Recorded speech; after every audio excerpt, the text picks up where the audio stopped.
Hi, thank you for joining Global Elite Consultant, where we help you step by step to open up your own non medical home care agency.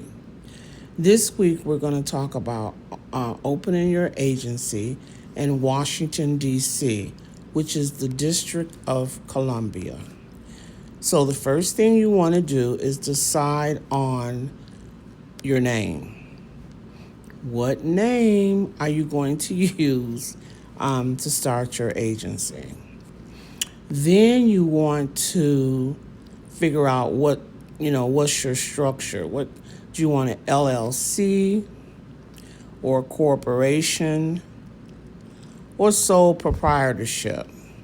You should always consult a tax person for tax purposes to see which company you should open, which structure you should go under, because for tax reasons. If you're doing, I never advise sole proprietorship, but you may want to open that because if somebody was going to sue your company, they could attach your private assets. But if you're doing a LLC or corporation, they cannot touch your assets. Also, when you do a corporation, it's easier to raise money because in the future you can take your company public, or you might just want to give out shares and raise money that way. Privately, give out 5% for every $100,000 or however you want to do it. But if you have shares, it's easier to raise money. Also, if you have like your husband or children, you might want to give a percentage to your husband or your children, for future. So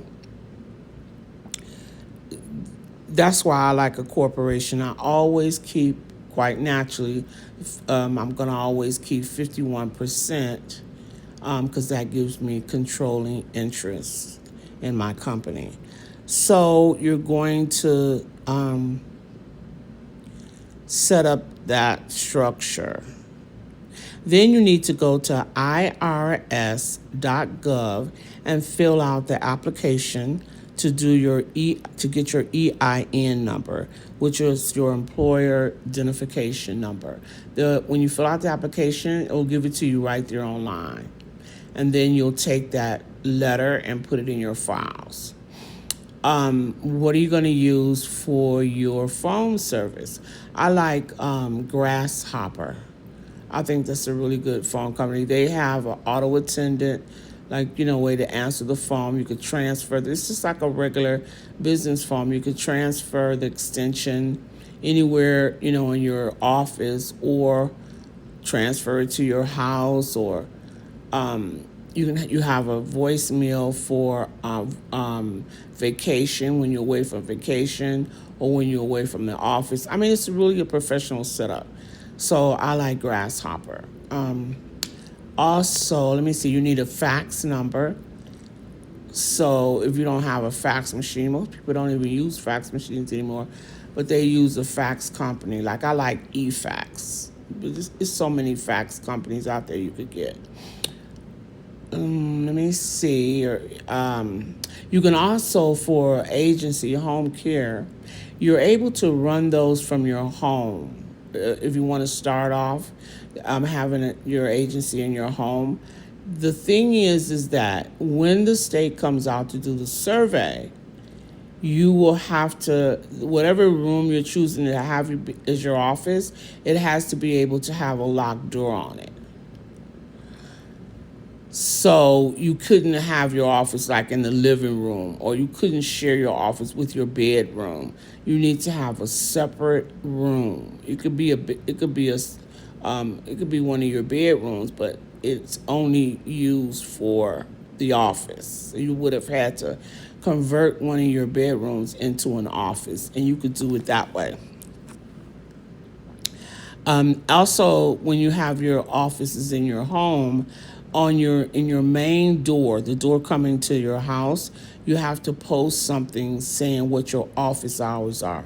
Some people put a sign in there. If it's a house, they put a sign on their front yard, and some people just post something on the main door showing what your office hours are. And then again, like I said, when you come into the office have to be able, you have to lock the office when you leave the office, lock the room. Also, you need a file cabinet that is able to lock, because for your state patients, you'll have to be able to keep their files up to 5 years after your company closes, and it has to be kept quite naturally in a secure place. And like I said before, you have to be able to, when you close your office in the evening, you have to be able to lock the door when you leave. Or when you go to lunch and you're leaving out of, let's say, your office, you have to be able to lock the door when you leave out. So if you're going to follow those rules, then you can have the office in your home. Okay. If you're going to have a corporation or LLC, you do need to have a registered agent to be able to keep on file. So now I have a corporation, but I do my registering myself, so I am the registered agent, and you could be your own registered agent too. But if you don't want to do that and you want to assign somebody to do it, for Washington, D.C., it says go to the Department of Commerce and Regulator Affairs to be able to appoint a registered agent. That's for a LLC or a corporation. Okay, so in Washington, they're asking that you need to be sure that your business has a clean hands certification. It shows that there's no debt on your company. And I don't know if you pay $1,000 to the DC government, you'll have to call them to get more clarification on this. So you need some type of certifications called clean hands to make sure that your company doesn't have any debt. And also for all corporate registration documents, you have to make sure they're all in good standing before getting your license. And you also have to apply in Washington, D.C. for a basic business license. Most operating businesses need a basic business license. A home support or home care service typically falls under regular service category. You apply through the My DC Business Center online or in person at the DCHA. Okay.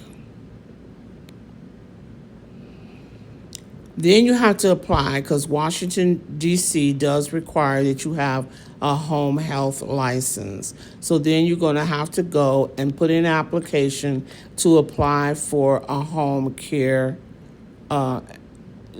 agency. You apply for that at the D.C. Department of Health, the D.C. Department of Health. Okay.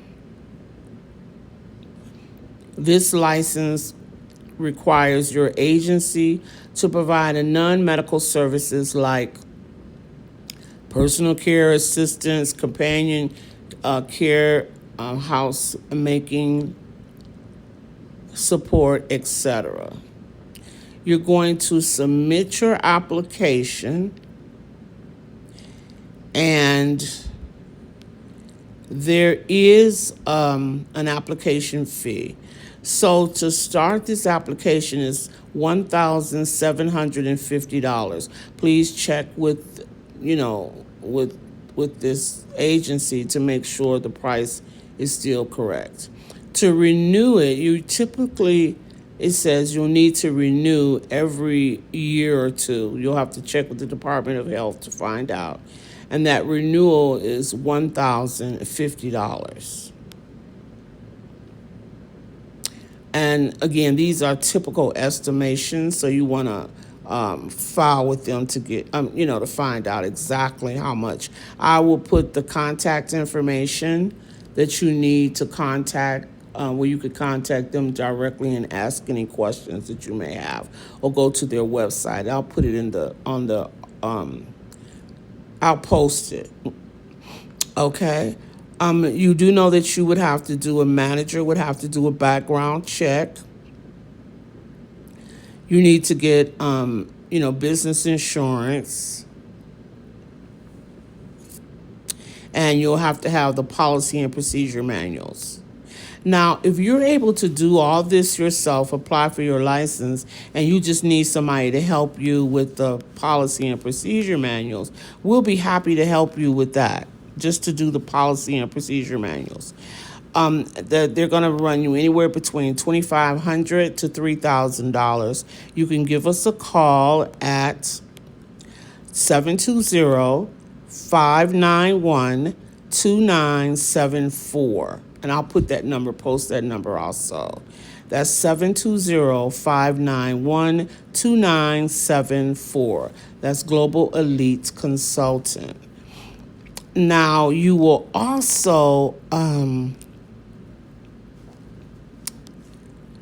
if you can't do it by yourself and you need somebody to help you get the license, the whole license and everything, just give us a call and we'll help you do that. So in Washington, D.C., because you need a license, the price for the agency plus for to get your certification for low-income patients, which is like IHSS patients that the state will pay for, then your website and your policy and procedure manual, and then you'll have training 2 days a week from 11 to 2. All of your software that you need, we'll help you sign on for that, and we'll negotiate lower prices for you with the software.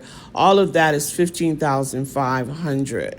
So you would pay half down, the rest you pay on a monthly payment. If you can't do half and you need to do less than half, give us a call and we will, help you with that or negotiate a price with you. So we're just a step away, a feet away to help you do that. So when you get through filling out this application, they're going to give you a list of things that you have to return back to them, for them to complete your application process. They'll tell you what all they need, probably fingerprints, things like that, documents. They're going to want to see the policy and procedure manual. It's just a lot of things that they're going to ask you for. And, I think that's about it that's not it, but this is the beginning. It's enough to get you started. So I will also post, like I said, where you would go to fill out this application at online. I'll put that on here, where to go, so that you'll know. Okay, if you have any questions whatsoever, you could give us a call and we will help guide you in the right direction. Thank you so much for tuning in to Global Elite Consultant. Have a good day.